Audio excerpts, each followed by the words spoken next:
ప్రభువైన యేసు క్రీస్తు యొక్క పరిశుద్ధ నామంలో మీ అందరకు అమలాపురం హౌసింగ్ బోర్డు క్రీస్తు సంఘము మరియు కాకినాడ బాపూజీ నగర్ క్రీస్తు సంఘముల తరపున సత్య సువార్త అనే మా టీవీ ప్రసారాలకు స్వాగతం తెలియజేస్తూ ఉన్నాం. ఇవాళ ధ్యానాంశం ఏంటంటే నరకములో జరిగిన పెండ్లి. ధ్యానాంశం ప్రార్థన చేసుకుందాం. పరలోకమందున్న మా ప్రియ తండ్రి, పరిశుద్ధుడా, నీ పరిశుద్ధ నామమునకు స్తోత్రములు స్తుతులు తెలియజేస్తూ ఉన్నాను తండ్రి. ఇవాళ నరకంలో జరిగిన పెండ్లి అనే అంశం మీద మాట్లాడబోతూ ఉండగా నీవే నాతో ఉండి మాట్లాడమని. పెండ్లిళ్ళు పరలోకంలో నిర్ణయించబడాలి. అవి మాత్రమే తండ్రి దేవుని చేత ఏర్పరచబడినవి. ఆ కుటుంబాలు వర్ధిల్లుతూ ఉంటారు తండ్రి. నరకంలో జరిగిన పెళ్లి అది కుటుంబాన్ని పతనం చేస్తుంది, నాశనం వైపు నడిపిస్తుంది. ఈ ప్రసంగం ద్వారా మా కుటుంబాలు అటువంటివిగా ఉండకుండా ఉండటానికి ఈ ప్రసంగం మాకు సహాయపడేలా చేయమని. ఎల్లప్పుడూ కూడా పరలోకంలో తండ్రి జరిగిన పెళ్లి ఎంత సంతోషకరంగా ఉంటుందో ఆ సంతోషం మా అందరికీ అనుగ్రహించమని క్రీస్తునాను వేడుకొంచున్నాను తండ్రి. ఆమేన్. ధ్యానాంశం ఏంటంటే నరకంలో జరిగిన పెండ్లి. మనకి ఇంగ్లీష్లో ఒక సామెత ఉంది ఏంటంటే marriages are made in heaven అని. అంటే ప్రతి పెండ్లి కూడా పరలోకంలో నిర్ణయించబడుతుంది, ఆ ప్రకారంగా భూమి మీద జరుగుతుందని దాని యొక్క ఉద్దేశం. నిజంగా గనక వరుడు వధువు కూడా దేవునిలో గనక ఉన్నట్లయితే, ఒక వరుడు కానీ వధువు కానీ వయసుకు వచ్చినప్పుడు వారి తల్లిదండ్రులు వివాహం చేయాలని చెప్పి అనుకున్నప్పుడు ఆ కుటుంబం దైవికముగాను దేవునికి ఇష్టమైనదిగాను ఉన్నప్పుడు, ఆ బిడ్డలు దైవికంగా పెరిగినప్పుడు ఆ తల్లిదండ్రులు దేవునికి ప్రార్థన చేస్తూ ఉంటారు. తండ్రి, మా బిడ్డకు వివాహం చేయాలని చెప్పి నేను అనుకుంటున్నాను, నీ చేతకు అప్పగిస్తున్నాను తండ్రి అని ఆ తల్లిదండ్రులు దేవునికి అప్పగిస్తూ ఉంటారు. అదేవిధంగా వయసుకు వచ్చినటువంటి యువతి యువకులు కూడా వారు కూడా తన తల్లిదండ్రులు వివాహం చేయాలని చెప్పి అనుకున్నప్పుడు వారు కూడా దేవునికి ప్రార్థన చేస్తుంటారు. తండ్రి, నీవు నాకు ఎవరినైతే సాటి అయిన సహాయంగా పెట్టావో తండ్రి, ఆమెతోనే నా వివాహం జరిపించని పెండ్లి కుమారుడు ప్రార్థన చేయాలి. ఆ యువతి కూడా తండ్రి, నేను ఎవరికి సాటి అయిన సహాయంగా నువ్వు ఏర్పాటు చేస్తావో తండ్రి, అక్కడకు నన్ను నడిపించు తండ్రి అని ప్రార్థన చేయాలి. అంతేకాకుండా ఆ కుటుంబం అంతా కూడా దైవజనునికి చెప్పినట్లయితే ఆ దైవజనుడు సంఘంలో ప్రార్థన చేస్తారు, సంఘం అంతా ఆమేన్ అంటుంది. చూడండి, ఒక మంచి వివాహం జరగాలి అంటే ఆ ప్రాసెస్ ఎంత ఉందో చూడండి. అప్పుడు సంఘం అంతా ప్రార్థన చేసి, తండ్రి ఇదిగో తండ్రి పలానా ఆయన తన కుమారుని నిమిత్తం ప్రార్థన చేయమన్నాడు, లేదంటే పలానా ఆయన తన కుమార్తె వివాహం కొరకు ప్రార్థన చేయమన్నారు తండ్రి అని ఆ బిడ్డ పేరు చెప్పి, తల్లిదండ్రుల పేరు చెప్పి, తండ్రి ఆ వివాహాన్ని నీ చేతకు అప్పగిస్తుండగా నీవే తండ్రి వారిద్దరిని జతపరిచి పరిశుద్ధ గృహస్థ జీవితంలో ప్రవేశింపజేయమని సంఘమంతా ప్రార్థన చేసినప్పుడు ఆ సంఘస్థులందరూ కూడా ఆమేన్ అన్నప్పుడు ఆ ప్రార్థన బహుబలంగా ఉంటుంది. ఒకరి నిమిత్తము అనేక మంది ప్రార్థన చేస్తున్నారు కనుక దేవుడు ఆ బిడ్డకు ఎవరినైతే సాటి అయిన సహాయంగా పెట్టాడో అక్కడికి నడిపిస్తాడు దేవుడు. అది వివాహం జరగవలసిన విధానం. ఇప్పుడు ఇప్పటి క్రైస్తవులు ఏం చేస్తున్నారంటే ప్రార్థన చేస్తున్నారు, సంఘానికి అప్పగిస్తున్నారు, కానీ వాళ్ళ దేవుని చిత్తానికి పూర్తిగా తలవంచకుండా ఆస్తిపాస్తులకు, ఐశ్వర్యానికి, అందానికి వీటికే చోటిస్తున్నారు తప్ప కట్న కానుకల గురించి వీటి మీదే ప్రాధాన్యత ఇస్తున్నారు తప్ప దేవునికి అప్పగిస్తున్నారు, కానీ దేవుని చిత్తాన్ని పరిపూర్ణంగా నెరవేర్చినట్లేదు. అందుకే అనేకమైన వివాహాలు పెండ్లిపేట్ల మీద పెడాకులు అయిపోతున్నాయి. లేదంటే నెలకో 2 నెలలకో 3 నెలలకో విడిపోతున్నారు. మరికొంతమంది 6 నెలలు తిరగకుండా విడిపోతున్నారు. దీనికి కారణం ఏంటి? దేవుడు వివాహ వ్యవస్థని ఎందుకైతే స్థాపించాడో దానిని మానేసి భూ సంబంధమైన వాటి నిమిత్తము, లాభాల నిమిత్తం వివాహం జరిగినప్పుడు ఆ వివాహం నిలబడటం లేదు. దేవుడు తెలియజేస్తూ ఉన్నాడు.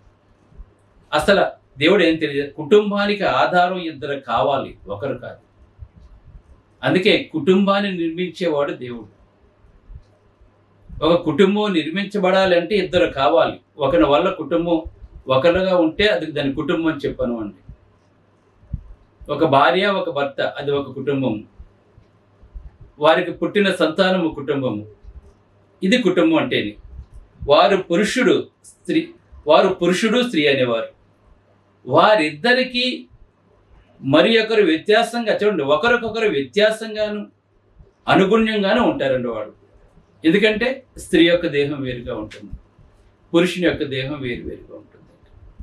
వీరిద్దరినీ ఒకటిగా ఉండాలని చెప్పి దేవుడు చేశాడు. కనుక ప్రేమ, సమర్పణ అనే వాటి చేత వారు ఆకర్షింపబడాలి. ప్రేమ, సమర్పణ అనే చేత వారు ఆకర్షింపబడాలి. కానీ వాళ్ళ గవర్నమెంట్ జాబ్ ఉందా, లేదంటే కట్నం ఎక్కువ వస్తుందా, అందంగా ఉందా, బ్యాక్గ్రౌండ్ బాగుందా, ఈ విధంగా దేవుడు ఏర్పాటు చేసినటువంటి వివాహ వ్యవస్థ మానవుల ఆలోచన చేత పతనమైపోయి కుటుంబ వ్యవస్థలు ఈవేళ చిన్నాభిన్నం అయిపోతుందంటే దానికి కారణం ఏంటంటే ప్రేమ, సమర్పణ చేత ఆకర్షింపబట్టలేదండి వాళ్ళు. ప్రేమకు విలువ ఇవ్వటం లేదండి వాళ్ళు. కనుక ఇటువంటివి నిలబడవండి. కనుక ప్రేమ, సమర్పణ అనే వాడి చేత ఆకర్షింపబడిన వారు ఆఖరి వరకు కలిసి జీవిస్తుంటారు. ఈ మధ్యలో విడిపోతున్నారంటే వారిద్దరి మధ్యన సరైన ప్రేమ లేదనమాట. ప్రేమ ఆఖరి వరకు నిలుస్తుంది. ప్రేమ సమస్తాన్ని సహిస్తుంది. ఎప్పుడైతే మనిషిలో ప్రేమ కొరవడిందో వాళ్ళిద్దరి మధ్యన కూడా ఆకర్షణ తగ్గిపోతూ ఉంటుంది. తత్ఫలితంగా ఏం చేస్తుంటే వాళ్ళు విడిపోవటానికి వాళ్ళు ఇష్టపడుతూ ఉంటారు అన్నమాట. వాళ్ళు గృహం యొక్క ఉనికి ఎలాగుండాలి అంటే ప్రేమ, సమర్పణ చేత ఉండాలని చెప్పి దేవుడు తెలియజేస్తున్నాడు. జీవితంలో బహురమ్యమైనది క్రైస్తవ గృహం అండి. ఈవేళ ప్రపంచంలో అనేక రకాల గృహాలు ఉండొచ్చు, కానీ బహురమ్యమైనది క్రైస్తవ గృహము. మానవునికి, సమాజానికి అది దేవుని బహుమానం అండి. మానవునికి, దేవునికి కూడా, మానవునికి, సమాజానికి కూడా దేవుని బహుమానము ఒక మంచి క్రైస్తవ కుటుంబం. దాని ద్వారా మేలు జరుగుతుంది, సమాజానికి మేలు జరుగుతుంది, దేవునికి కీర్తి కలుగుతుంది. ఇది మనం తెలుసుకోవాలండి. దేవుడు తెలియచేస్తాడు మనకి.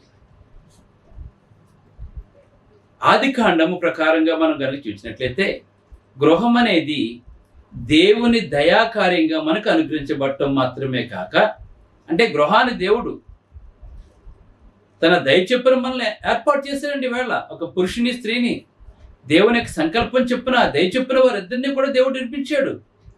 కనుక గృహం అనేది దేవుని దయాకార్యంగా మనకు అనుగ్రహించబడటం మాత్రమే కాక, మన ఆత్మ సంబంధమైన స్వభావము మన నైతిక స్వాతంత్రపు పరిధుల్లో ఉంది.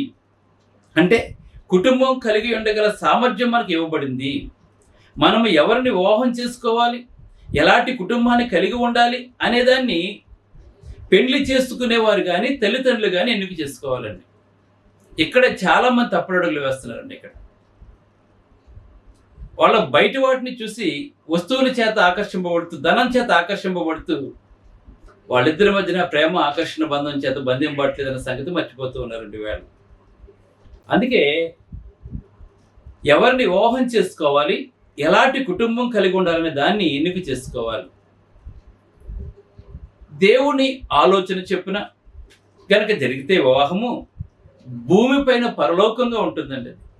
పరలోకంలో మనం ఎంత సంతోషంగా ఉంటామో, దేవుని చిత్తానుసారంగా జరిగిన వివాహము కూడా భూమిపైన పరలోకంగా ఉంటుంది. అలాగనే వివాహం చేసుకున్న ప్రతి ఒక్కరూ కూడా తమ కుటుంబాన్ని భూమిపైన పరలోకంలో ఉండేలాగా చూసుకోవాలి. అంతేగాని భూమిపైన నరకంగా కూడా చేసుకోవచ్చండి. ఒక కుటుంబాన్ని భూమిపైన స్వర్గంగాను చేసుకోవచ్చు, పరలోకంగాను చేసుకోవచ్చు, నరకంగా కూడా చేసుకోవచ్చు. ఆదర్శంగా కనిపించే కుటుంబాలు మనం ఏమంటాం అంటే పరలోకం మంది జరిగిందని చెప్పి అంటాం. ఈ వివాహం పరలోకం మంది జరిగిందని చెప్పి అంటూ ఉంటాం. అయితే దేవుడు ఏమని తెలియజేస్తానంటే, దేవుని చిత్త ప్రకారంగా సమస్తము జరగాలని చెప్పి దేవుడు కోరుకుంటున్నాడు మనల్ని. ఈవేళ భూమి మీద నరకంలో ఉండే కుటుంబాల గురించి మనం ఒకసారి ఆలోచన చేసినట్లయితే దాంట్లో మనకు మొట్టమొదటిగా కనపడేది ఏంటంటే ఆహాబు యెజబెల్ యొక్క వివాహం. పరిశుద్ధ గ్రంథంలో ఆహాబు యెజబెల్ వివాహం అండి. అంటే నరకంలో జరిగిన పెళ్ళండి. ఇది దేవుని చేత ఏర్పరచబడింది కాదండి. ఈ ఆహాబు అనేవాడు ఇశ్రాయేలు రాజైన ఒమ్రీ కుమారుడు అండి. ఈ ఆహాబు అనేవాడు అయితే తూరు రాజైన యెహెజ్కేలు కుమార్తెకును మధ్య జరిగిన వివాహం అండి ఇది. అమ్మాయి అంటే తూరు రాజైనటువంటి అతని పేరు ఏంటంటే హెజ్కేలు అండి. అంటే ఇప్పుడు ఈ వివాహం యొక్క ఉద్దేశం ఏంటంటే, ఇప్పుడు ఇశ్రాయేలు రాజు తూరు రాజు యొక్క కుమార్తెని కనుక చేసుకున్నట్లయితే ఆ రెండు దేశాల మధ్యన సఖ్యతా సంబంధాలు ఉంటాయి, సమాధానం ఉంటుంది కనుక యుద్ధాలు గొడవలు రావు కనుక వారిద్దరి బంధము పటిష్టంగా ఉంటుంది. అంటే దీని బ్యాక్గ్రౌండ్ ఏంటంటే దేవుడు ఏర్పాటు చేయటం కాదండి. ఇది ఇక్కడ వీళ్ళ దేవుని ఆలోచనకు వ్యతిరేకంగా ఆ తల్లిదండ్రులు ఏం ఆలోచించారంటే ఈ రెండు రాజ్యాలు కలిసి ఉండటం వల్ల సమాధానం ఉంటుంది, యుద్ధాలు ఉండవు అనేది బ్యాక్గ్రౌండ్ అండి. కానీ దేవుని ఆలోచన అది కాదండి. దేవుని యొక్క ఆలోచన అయితే అది కాదండి. అది దేవుని యొక్క ఆలోచన ఏంటి? ప్రేమ సమర్పణ కలిగి ఉండాలి, వారిద్దరూ దేవుని మహింపరచాలి. అటువంటి కుటుంబాలు భూమి మీద ఉండాలనేది దేవుని యొక్క ఆలోచన. అయితే ఈ ఇద్దరి వివాహం చేయటం ద్వారా జరిగింది ఏంటంటే రెండు దేశాల మధ్య ఆర్థిక సంబంధమైన ఒప్పందాలు, శాంతియుతమైన సంబంధాలు ఇలాంటి చర్యను సమర్థించవచ్చు. అయితే ఈ విధంగా వివాహాన్ని ఉపయోగించడం దేశం యొక్క హోదాను విలువను తగ్గిస్తుందని గమనించండి. దేశం యొక్క హోదాను విలువను తగ్గిస్తుంది. ఇది కేవలం బేరమాడే రూపానికి దించుతుందండి. మనకు తెలుసు కదా, మనం అంటే బేరం ఆడుతున్నాం అనమాట. మనం మధ్యన ఒక వస్తువు కొనుక్కున్నాం, మనం బేరం ఆడుతూ ఉంటాం. మనం అంటే వివాహం ద్వారా ఏం జరుగుతుంది? రెండు దేశాల మధ్యన బేరం జరుగుతుంది అనమాట. ఇక్కడ మనకి అది రమ్యమైన రెండు జీవితాలు జత చేయటమే దేవుని విధానం. అసలు వివాహ వ్యవస్థలో దేవుని యొక్క ఉద్దేశం ఏంటంటే రమ్యమైన రెండు జీవితాలు జత చేయబడే దేవుని విధానమైన వివాహాన్ని వీళ్ళు తీసివేసి ఎవరికి అనుకూలమైన విధానంలో వారు పొందే సాధనంగా ఉపయోగించబడిందండి. ఇక్కడ చాలా వివాహాలు ఇలాగే జరుగుతున్నాయండి. రమ్యమైన రెండు జీవితాలు జత చేయబట్టడం దేవుని విధానం అయితే అందుకు వ్యతిరేకంగా జరుగుతున్నాయండి వీళ్ళ వివాహాలు. అందుకే కోర్టులు చుట్టూ తిరుగుతున్నారండి వీళ్ళు, సమాధానం లేకుండా తిరుగుతున్నారండి వీళ్ళు. ఎందుకంటే దేవుడు ఏర్పాటు చేసినవి కాదండి అటువంటివి. దేవుడు ఏర్పాటు చేసిన వివాహాలు ఆఖరి వరకు కూడా సంతోషంగా జీవిస్తారు, దేవుని గణపరుస్తూ ఉంటారండి. వారి భార్యాభర్త ఇద్దరి మధ్యన కూడా దేవుడు ఉంటాడండి. వాడు దేవుడు నడిపిస్తూ ఉంటాడు. అలా జీవించారు జీవితం. కానీ ఇక్కడ దేని మీద బేస్ అయిందండి? ఇక్కడ రెండు రాజ్యాల మధ్య సమాధానం, ఆర్థిక సంబంధాల మీద ఆధారపడి జరిగిందండి ఇది. కనుక వివాహంలో ప్రవేశించి ఇరువురు సంతోష నిమిత్తం దేవుడు వివాహాన్ని ఏర్పాటు చేస్తే వ్యక్తులకు కానీ దేశాలకు కానీ ఆర్థిక లాభదాయకంగా కానీ వర్తక బాంధవ్యాలు కానీ కాదండి. ఇక్కడ దేవుడు వివాహ వ్యవస్థను ఏర్పాటు చేసింది. ఈవేళ వర్తక వ్యాపారాలు, ఆర్థిక సంబంధాల మీద వివాహ వ్యవస్థ నడుస్తూ ఉంటుంది. అందుకే పతనం అయిపోయిందండి. ఒకప్పుడు వధువులు ఎవరు చూసుకునేవారు కాదండి, తల్లిదండ్రులు డిసైడ్ చేసుకుని వచ్చేవారండి. పెళ్లిపేట మీద చూసుకునేవారండి వాళ్ళు. ఆ వివాహాలు ఆఖరి వరకు కంటిన్యూస్గా జరిగినాయండి. అందులో అసలు విడిపోవడం అనేది ఎక్కడ కూడా జరిగేది కాదండి, ఏదో కోట్లలో ఒకటి తప్ప. కానీ ఇప్పుడైతే ఒకటి కాదు, రెండు కాదు, మూడు కాదు, 100 సంబంధాలు కూడా చూస్తున్నారు. వయసు పైబడిపోయినా కూడా ఇంకా సంబంధాలు వెతుకుతూనే ఉంటున్నారు, కానీ వివాహాలు జరగటం లేదండి. కారణం ఏంటి? వీళ్ళ దేవుని మీద ఆధారపడలేదండి. దేవుని సంకల్పానికి వ్యతిరేకంగా వెళ్తున్నారు కనుక ఎంతమందిని చూసినా ఇంకా చూడు ఇంకా చూడు ఇంకా చూడు అనే పద్ధతికి వస్తారు వాడు. వివాహం కొరకైన ప్రాథమిక ఉద్దేశాలు రెండింటిగా కుదించి వచ్చండి. ఒకటి సహజీవనం, 2 కుటుంబాన్ని స్థాపించడం అండి. ఒకటి సహజీవనము, 2 కుటుంబాన్ని స్థాపించడం అండి. వివాహము కొరకే దైవికమైన ఈ నమూనా మార్చబడకూడదండి. ఈవేళ వివాహం కొరకమైన దేవుని నమూనాని వేళ మార్చివేస్తున్నారండి. వేళ ప్రేమ ఆకర్షణ చేత సమర్పణ చేత ఉండవలసింది అలా కాకుండా ఆర్థిక వ్యవహారాల మీద నాకు నేను ఈవేళ నా కూతురికి 5 కోట్లు ఇస్తాను, 10 ఎకరాల పొలం ఇస్తాను, ఇలా బయలుదేరండి పెళ్లి కూతురు తల్లిరండి. ఆ పెళ్లి కొడుకులు మా అబ్బాయి ఐఏఎస్ చదివాడు, ఐపీఎస్ చదివాడు, సాఫ్ట్వేర్ చేస్తున్నాడు కనుక ఇంత డబ్బు కావాలి, ఇంత బంగారం కావాలి, ఒక కారు కావాలి. పతనం అయిపోయిందండి వివాహ వ్యవస్థ వేళ. కానీ దేవుడు చెప్పిన ప్రకారంగా జరగట్లేదండి. అందుకే వివాహం కొరకు దైవికమైన ఈ నమూనా మార్చబడకూడదు, లేదా వివాహంలో ప్రవేశించి ఇరువురికి హాని కలిగేలా మార్చకూడదండి. కానీ ఇటువంటి నిర్ణయాల వల్ల ఏం కలుగుతుందంటే వివాహాలకు హాని కలుగుతుంది. దైవికమైన నమూనాను మార్చడం వలన ఇతరులపై వివాహం యొక్క ప్రభావం హాని కలిగించేదిగా ఉంటుందండి.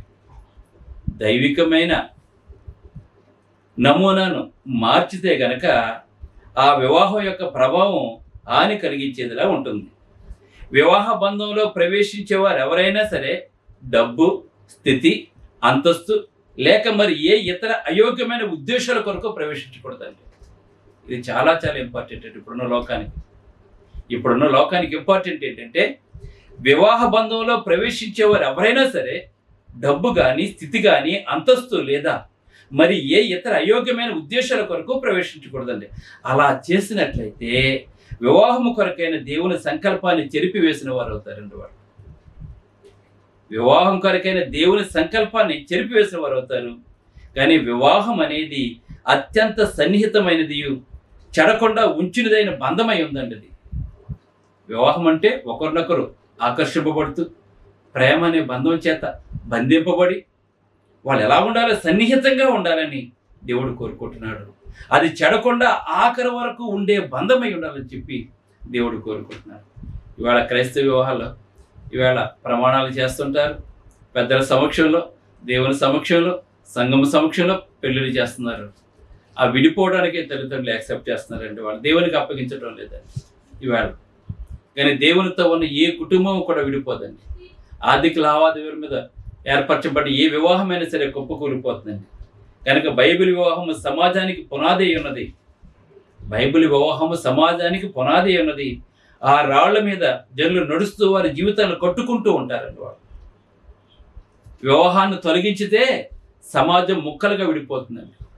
కనుక వివాహాన్ని ఎప్పుడూ కూడా తొలగించకూడదండి.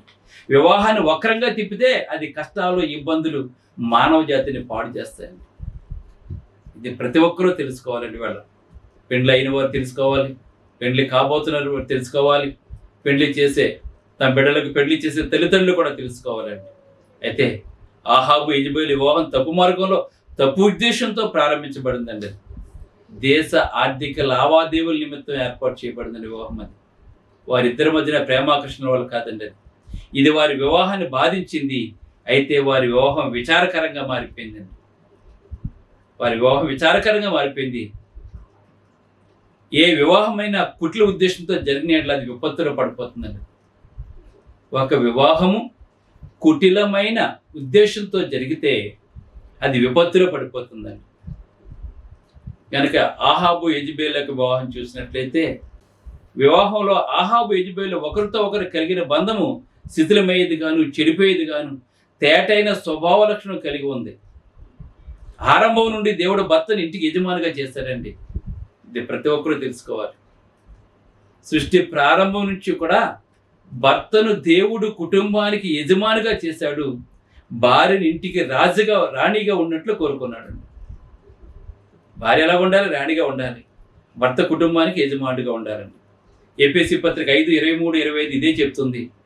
తిమోతికి రాసిన మొదటి పత్రిక 2:11-15 కూడా ఇదే తెలియజేస్తుందండి మనకి. దేవుని ఏలుబడి క్రమం ఆ దేశము స్త్రీ పురుషుల సంతోషం కొరకును వారి బిడ్డల క్షేమం కొరకును ఉద్దేశించబడిందండి. దేవుని ఏలుబడి ఆ స్త్రీ పురుషుల సంతోషం కొరకును వారి బిడ్డల క్షేమం కొరకును ఉద్దేశింపబడింది. వివాహం మనోహరమైనదిగా చేటుకు భార్యాభర్తల సంబంధం తగినట్టుగాను పని చేయనిదిగాను ఉండాలండి. ఈ బాంధవ్యానికి అవసరమైన లేఖనమందు ఇప్పుడు అహాబు యెజెబెలు గురించి మనం ఒకసారి ఆలోచించినట్లయితే వాళ్ళు కుటుంబం ఎంత పతనం అయిపోయిందంటే ఆ పతనం అయిపోవడం కారణాలు కనుక ఏంటని చూసినట్లయితే ఇద్దరు అహాబు యెజెబెల్ యొక్క వివాహం పతనం అయిపోవడం గల కారణం ఏంటని చూసినట్లయితే దేవుడు చెప్పాడు, భర్త ఇంటికి యజమానుడిగా ఉండాలి. దేవుడు చెప్పాడండి. పురుషుని పైన స్త్రీ అధికారం చేయకూడదని దేవుడు అధికారం ఇవ్వలేదండి. పురుషుని మీద అధికారం చెలాయించకూడదు స్త్రీ. మొదటి నుంచి కూడా దేవుడు ఇదే చెప్పాడండి. కానీ ఇప్పుడు చట్టాలు సమానత్వం ఇవి అంటున్నాయి. కానీ ఏది ఏమైనప్పటికీ కూడా ఇక్కడ అహాబు వివాహం చెడిపోవడానికి పడిపోవడానికి కారణం ఏంటంటే అతడు తన ఇంటిలో నాయకుడు కాదండి. అతను బయటికి రాజే కానీ ఇంట్లో నాయకుడు కాదండి. అతడు వెన్నెముక లేని భర్త అండి. అయితే ఒక అతను అడుగుతున్నాడు, నీవు భార్యచే నడిపించబడేవాడువా అని అడిగాడండి ఒక అతను. అయితే అతను ఏమన్నాడు తెలుసండి, ఒక్క నిమిషం ఆగు, నా భార్యని అడిగొస్తానని చెప్పాడండి అతను.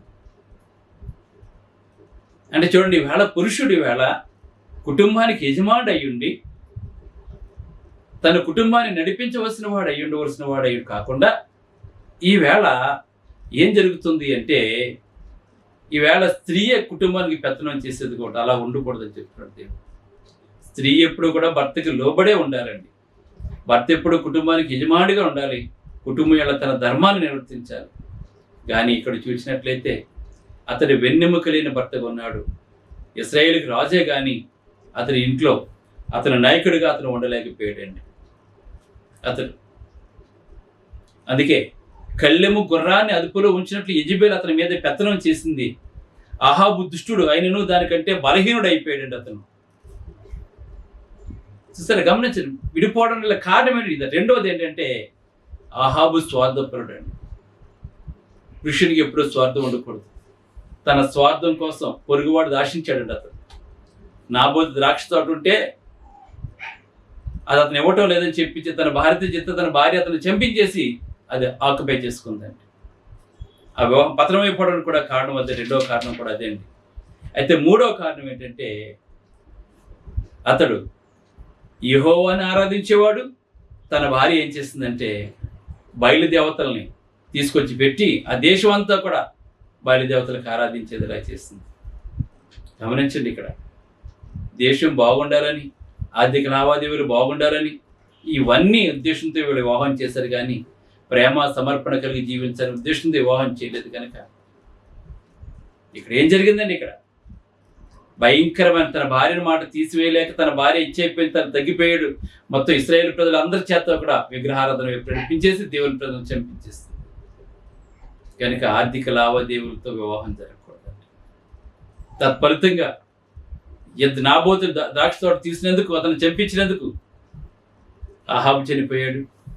అలాగనే యెజెబెల్ కూడా చనిపోయిందండి. ఎంతో దేశం శాంతి సౌభాగ్యంతో ఉండాలంటే మనం రెండు దేశాలు కలిసి ఉండాలని ఉద్దేశంతో చేసిన వివాహం వేళ పతనం అయిపోయిందండి. అందుకే వివాహం వెనుక ఆర్థిక లావాదేవీలు ఉండకూడదు. ప్రేమ సమర్పణ దేవుని యందు భయభక్తులు కలిగి ఉన్నట్లయితే అది పరలోకంలో చేయబడిన వివాహం అవుతుంది. వీళ్ళ వివాహం నరకంలో ఎందుకు జరిగింది? ఆఖరి వరకు వెళ్ళారండి. వీళ్ళు మధ్యలోనే హతులైపోయారండి.